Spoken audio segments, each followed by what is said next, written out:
Using the Zoom control menus as a host. When you mouse over your screen, you will see a Zoom menu pop up at the bottom of the Zoom window. And this allows you to control and manage your Zoom meeting.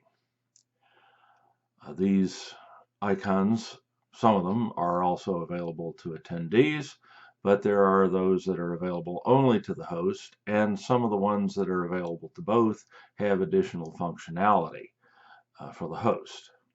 So let's first start with the mute unmute button down here in the lower left hand corner of the Zoom menu. On a computer, you can bring very similar menus up on mobile devices as well by tapping the screen. The mute unmute button allows you to turn your microphone on and off. Clicking it once will mute you, and a red slash will appear through the microphone. When you speak, Zoom will remind you that you're muted. Then another click will unmute you.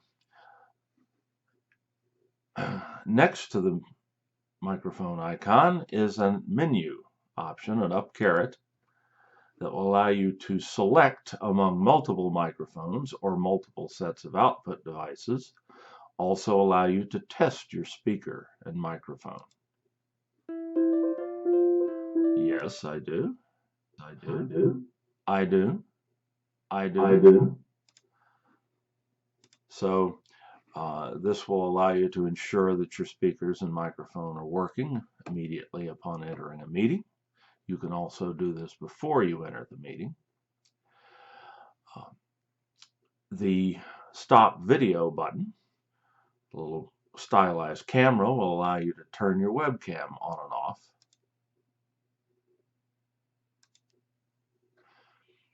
If you so desire, and assuming you have one. A webcam is not necessary for an attendee, but it's highly desirable for the host. Next to the webcam icon is another menu. Here you can select among multiple video sources that you might have attached to your computer. You also have video settings, which you can work with, including changing screen aspect ratio, enabling high density video, touching up your appearance, which I leave on. And these other options are usually desirable. Display participant name. You can choose to have your video on as you enter the meeting or not, and so on.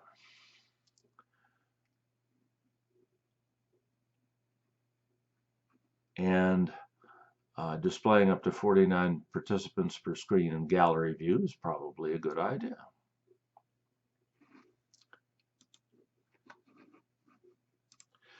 Gallery view can be enabled using the button in the upper right-hand corner of your Zoom screen. And this allows you to see all of your participants at one time, including, of course, yourself. Here you get two of me, but you can display up to 49 video windows on this screen. Or you can stay in speaker view, and the person who is speaking is seen by everyone in that event. This new security icon here, available only to the host, allows you to quickly turn on and off participant screen sharing, chat, and their ability to rename themselves and affect the caption under their video window.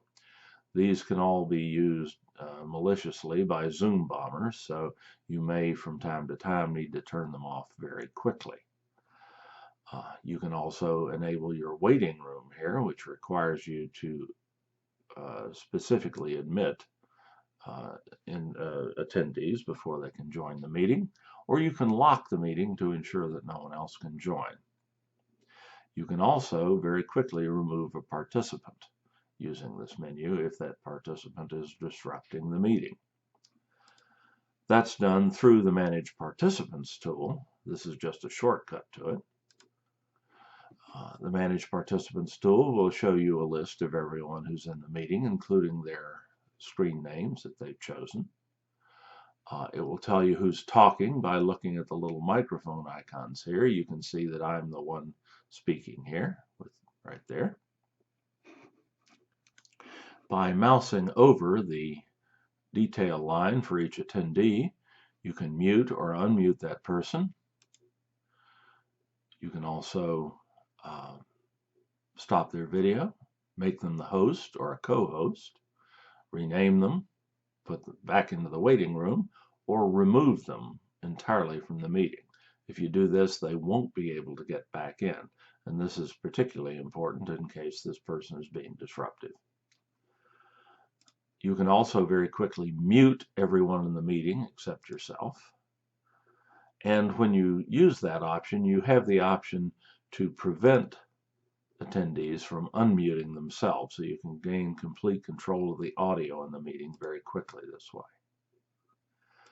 You can also, once you've muted everyone and dealt with any issues, you can unmute everyone, which basically just sends everyone a message saying they can unmute themselves. Next, we have the chat tool, which allows us to do text chat as a back channel communication in a Zoom meeting. You just type something into the box that says type message here and press enter, and everyone sees the message. You can also send messages privately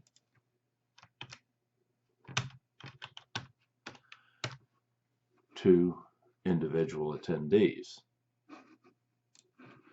There's a little menu button in the lower right-hand corner of the chat window, which allows you, among other things, to save the chat, and this is available to your attendees as well.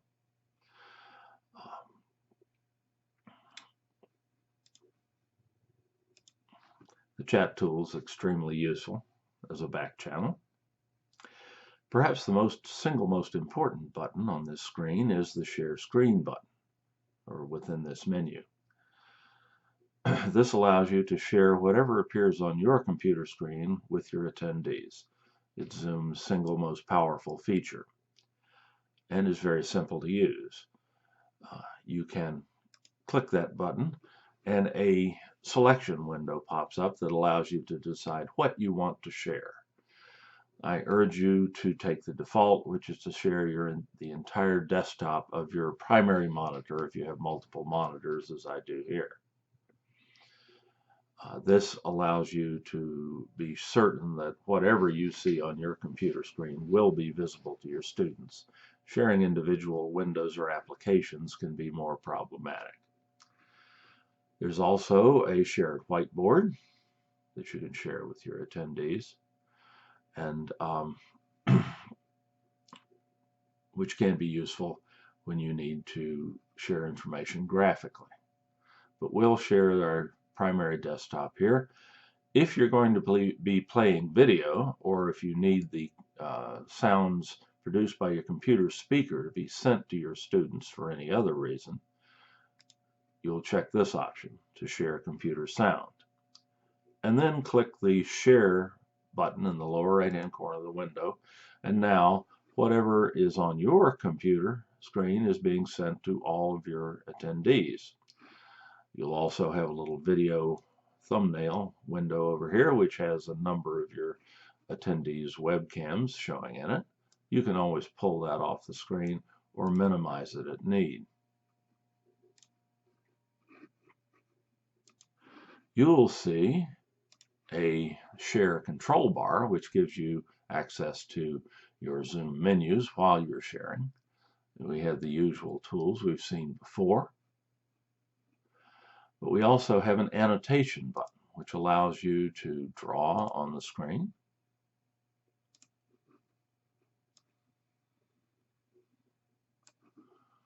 Or type text.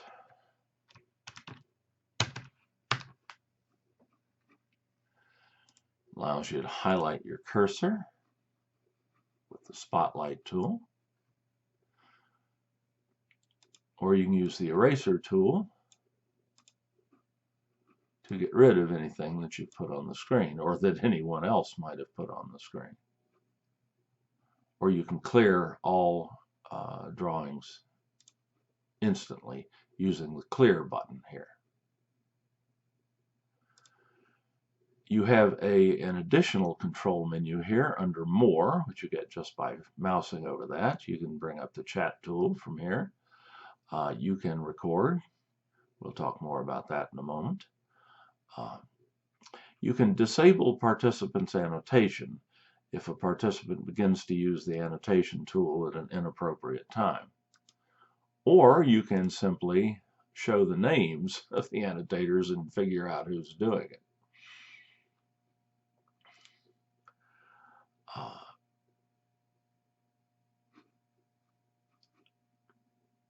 And you can even end the meeting from here if you wish. When you're done with the share, just click the Stop Share button and you'll go back to normal face-to-face video operation. Next to the Share Screen button is a sharing menu option. You can determine how many people can share at a time. Actually, multiple people can share their screens at a time and switch between them, but normally you want to leave this checked instead of saying multiple participants can share. Under Advanced Sharing option, you have the same two options there, but you can determine who can share their screen, either only you or everyone. It's often useful to have participants share their screen, so it's useful to have this on in many cases, but you can turn it on and off here at need and just turn participant sharing on when you need it. You can also do that under the security option here.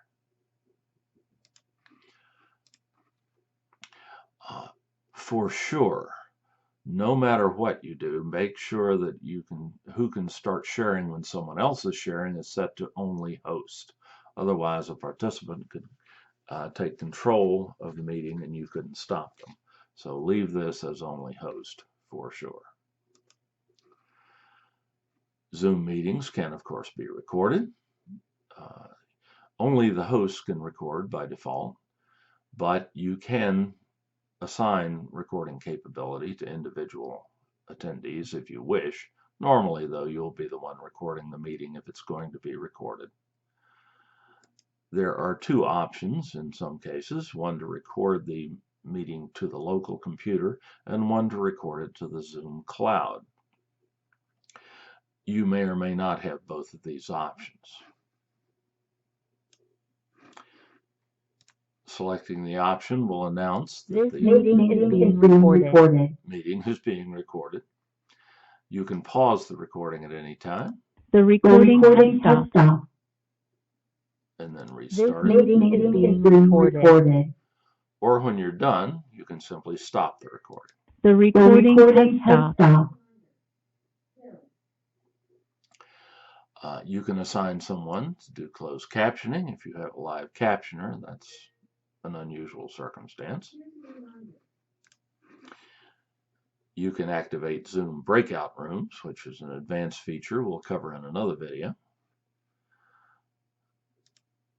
Participants can provide positive reactions to your presentation. At least there's not a down thumb there. And under More here, you have the option to stream a Zoom meeting live on Facebook or YouTube and provide it to a much wider audience than you might otherwise reach. And that pretty much covers the use of the Zoom host menus.